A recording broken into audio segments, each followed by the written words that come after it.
The first sign is often quiet. 2 cups grow cold on the counter, while small talk does most of the talking. You sit across from each other and realize you can't remember the last time you asked a question that needed more than 1 word. If you've been wondering how to reconnect emotionally with partner, this is where we begin. Picture a weekday evening in a softly lit kitchen. The hum of the dishwasher covers the silence like a blanket. You ask, "How was your day?" And hear, "Fine," and it lands with a thud. Tonight, we're going to turn fine into a doorway instead of a dead end. Welcome to Whispered Hearts. English, a calm place for couples who want closeness that feels real. We keep things gentle, practical, and rooted in what everyday people can do without a script. If this is your first time with us, settle in. Your story belongs here. The distance rarely arrives with drama. It slips in quietly when life gets hectic and your best attention gets spent outside your home. You still care, but the connection feels thin, like a favorite sweater worn one winter too many. You can fix a thin sweater when you know where the threads belong. Let's start with a simple picture you can feel in your body. Imagine stepping onto your front porch after a long day. The air is cool enough to raise goosebumps on your arms. You hand your partner a warm mug and let the quiet say, "I'm glad you're here." What would it feel like to end today this way? There are signs that emotional distance is growing, and they're easier to face when you name them with care. Conversations shrink to logistics and schedules. Jokes don't land the way they used to, and small frustrations get louder than they deserve. Have you noticed any of these echoes in your week? Another sign is the missing glance. You once read each other with a look across a crowded room.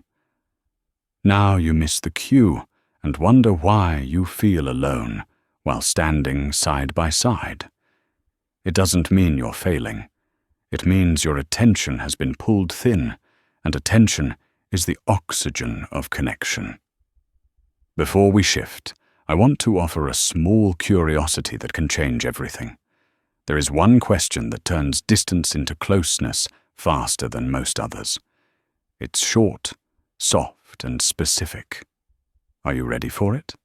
Ask, "What's the part of today I would not have noticed if you didn't tell me?" Then get quiet. Let them think. Their answer will show you where their heart lived while the world kept moving. What might they tell you if the pace slowed for just 1 minute? But there's something even quieter holding love together. It's how you listen when the first answer is clumsy or guarded. You don't push for eloquence. You make room for it. You meet the first draft of their sentence, with warmth instead of debate. Active listening is not a trick. It's a posture. Sit a little closer, uncross your arms, and let your face be kind. Reflect back a simple summary. So the meeting felt rushed, and you felt invisible? Then ask, "Did I get that right? How would it feel to be heard that cleanly tonight?" Research shows that people open up when they feel safe and seen. You create that safety by resisting the fixes and choosing presence. If they bring a heavy feeling, don't stack yours on top. Nod, paraphrase, and thank them for telling you. Could you practice one paraphrase after dinner? Gratitude is another door into warmth. Not the vague kind, but the kind with detail. Thanks for handling the car appointment, so I didn't have to think about it. Thanks for laughing at that joke I only half told. Specific appreciation turns the lights back on in rooms you forgot you loved. What's one very specific thank you could say before bed? Let's add a tech-free evening as a reset. Put your phones on the mantel and watch the living room breathe again. Light a candle. Let a spring rain scent drift in through the screen door and share a snack you both like. You might be surprised by how much space appears when notifications go quiet. When could you try a no-phone hour this week? We're about to open a small bundle of rituals that restore closeness. They're simple, repeatable, and kind to tired people. None require a big budget or a big speech. They work because they build attention into your routine. The first ritual is the 2-minute door frame hug. When one of you arrives home, meet in the doorway and hold, still and close. Breathe together until your shoulders drop, then speak one short line each about your day. It resets your nervous systems before you tackle mail or dishes. Would 2 minutes be possible tonight? The second is a shared question that invites story, not summary. Try, what made you feel most like yourself today? Or, what took more energy than you expected? There are no right answers. There is only curiosity and respect. Which question would you rather hear? The third is a short walk after dinner. Even 10 minutes around the block helps you talk side by side, which can feel safer than face-to-face. Notice the porch lights, the sound of a distant train, the neighbor's wind chimes. Walk slow your words in the best way. Could a 10-minute loop fit into tomorrow? The fourth is a gratitude exchange you do once a week. Sit at the kitchen table with a pen and 2 small cards. Write 1 sentence each about what you appreciated most. Fold them and trade.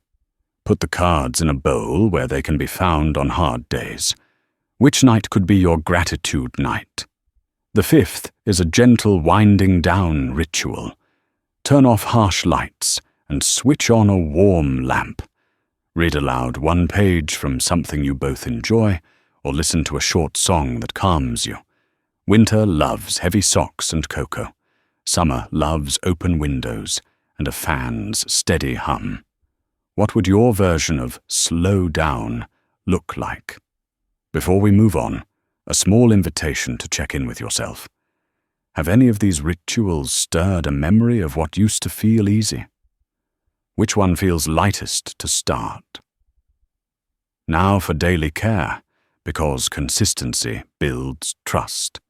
Keep a shared note on your phones with tiny conversation starters you can pull any time.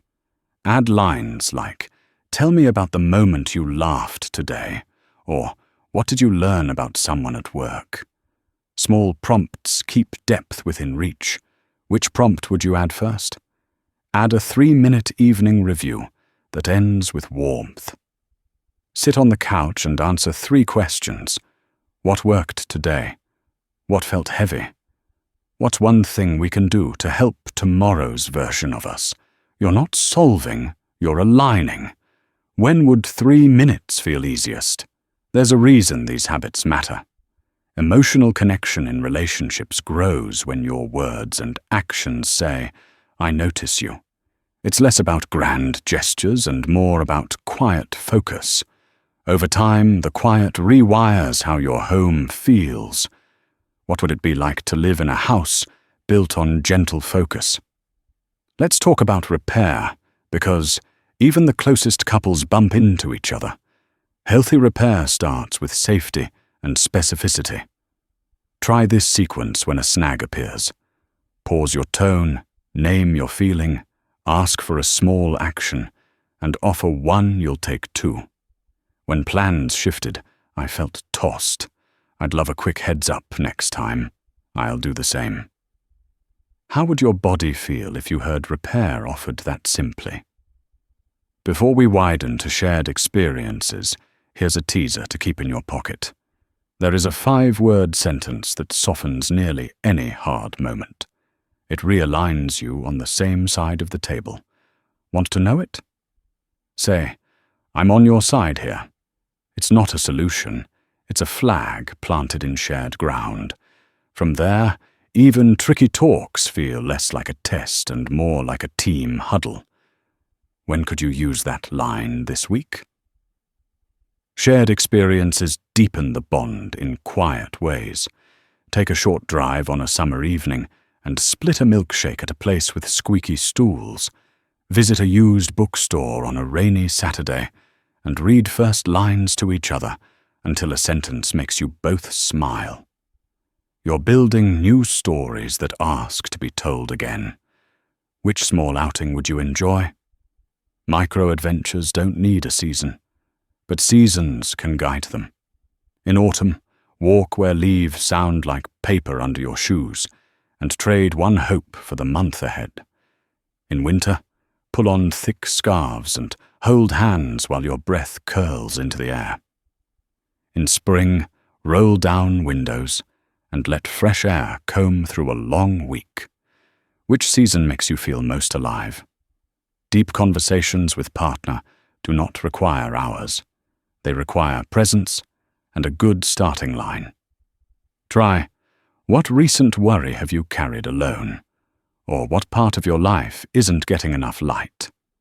Then reflect back what you hear without fixing it. Which opening line feels safe to ask? If your week is packed, choose a habit stack to strengthen emotional bond. Attach a small gesture to something you already do. While coffee brews, send a one-line text that says, "Thinking of you in the middle of this busy morning." After the gym, drop a note in a coat pocket. Which stack fits your rhythm?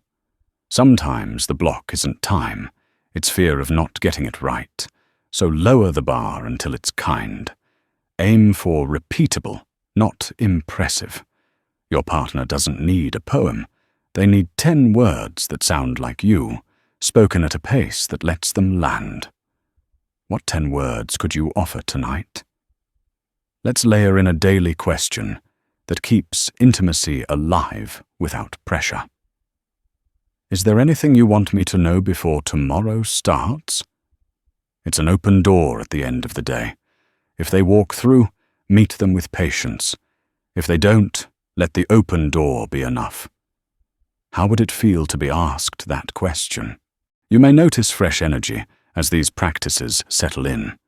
You may also bump into old patterns that feel sticky. That's normal. When it happens, return to basics. Slower voice, softer face, shorter sentences. Your calm is a gift you can offer without asking permission. When is calm hardest for you to keep? For couples who enjoy gentle structure, try a weekly story hour. No phones, just a timer, and 2 people. Each person shares a story from the week that shaped their mood. The other listens with curiosity and paraphrase.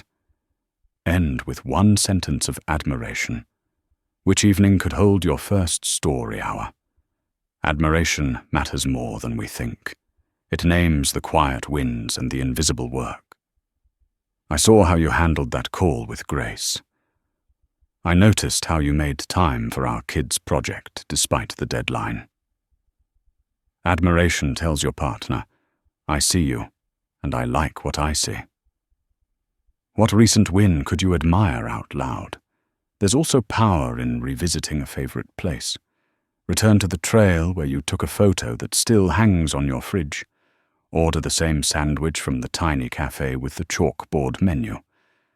Let a familiar setting remind your bodies how being together used to feel. What place calls you back? Midway through, I want to remind you of something tender. You are not behind. You are right on time to rebuild a connection that fits who you are now. If you need a soft corner of the internet to rest and reset, whispered hearts, English is here to offer belonging, not judgment. When did you last give yourselves credit for simply trying? Let's weave in meaningful questions you can keep in a pocket. What helps you feel safe lately? What would make next week 10% easier? What are you excited to learn? Questions like these open windows in rooms that got stuffy. Which one would you love to be asked? On tough days, make your words lighter and your actions slower. If a disagreement heats up, agree to a brief pause with a promise to return. Step outside into crisp winter air, breathe together, and re-enter as teammates. When you come back, name one shared goal for the next hour. How does it change your mood when you both aim for the same target? If a tech-free evening feels like too much, choose a tech-free corner. The porch, the dining table, the park bench near the splash pad. Let that corner become a device-free refuge where conversation can unfurl. Add a warm lamp or a blanket to make it inviting. Which corner of your home could carry that role? A small commute ritual helps too. Send a voice memo on your drive home about one moment that stood out. Keep it under 30 seconds. Make it personal, not practical. Those tiny messages change the tone before you even walk through the door. What would your next memo say? As closeness returns, protect it with boundaries that feel kind. Say no to one plan per week so you can say yes to each other. Keep a shared calendar for connection, not just chores. Treat your time together like something sacred. What small boundary would make space for you both? There's a simple phrase that keeps momentum going. Tell me more. It's an open path, not a test. Use it when your partner shares something tender, and you're tempted to jump in with an answer. Tell me more lets meaning stretch its legs. When could you use it this week? Now, a small 7-day challenge to deepen connection without overwhelming your schedule. Pick a start day and write it down. Each day choose one tiny act, a paraphrase, a 2-minute hug, a gratitude note, a walk, a voice memo, a tech-free pocket, a calm repair. Repeat your favorite on day 7. What's one small thing that makes you feel connected to your partner? Comment below. As you move through the week, notice what works and what doesn't. Keep what's light and honest. Let the rest go without guilt. You're not trying to become a different couple. You're learning to meet each other where you already are. On days when energy is thin, go for sensory comfort. Warm socks from the dryer. A summer porch with the cicadas buzzing like old speakers. A spring drizzle that makes the whole neighborhood smell green. A fall drive where the sky looks like brushed copper. Which sensory scene could you borrow tonight? If conflict flares, return to repair. Start with a breath you both feel. Offer the 5-word bridge and a small, specific ask. I'm on your side here. Could we plan the errands together next time? I'll text a short list before I leave. Repair is romance in work clothes. What small ask would ease your week? You may be tempted to compare your progress to someone else's. Please don't. You don't know the shape of their days or the weight of their worries. You know your home, your rhythms, your private humor, your quiet devotion. That's the story you are tending, one conversation at a time. If you find a ritual you both love, anchor it with a symbol, a certain mug for evening tea, a little tray where handwritten notes live, a song that always means, "Come sit with me." Symbols make the invisible visible. Which symbol could be yours?